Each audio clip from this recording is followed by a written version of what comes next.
Each individual is a world unto themselves, an immortal being able to create worlds within worlds inside the construct to better themselves and their conditions. It's a big one, right? If you really need a car, you just really want a car real bad because the one you got's no good, then fantasizing and daydreaming about that car will never bring it to you. You're expending energy on the idea of not having the car you want. Therefore, the reality will reciprocate. You will not get the car that you want because this is where your energy is flowing.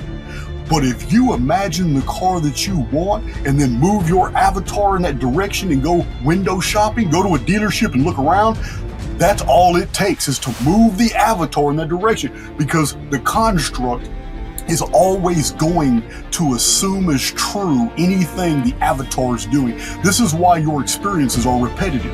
This is why your daily experiences are something you've become very, very, very familiar with, because the construct feeds to you the reality tunnel that it knows you expect to experience.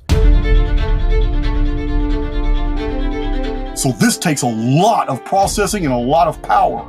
So dungeon programming is the way that AIX corrals the human family into niches that are easily controllable.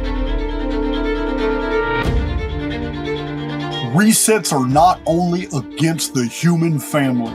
The human family, which are immortals within these avatars, are victims of this control system.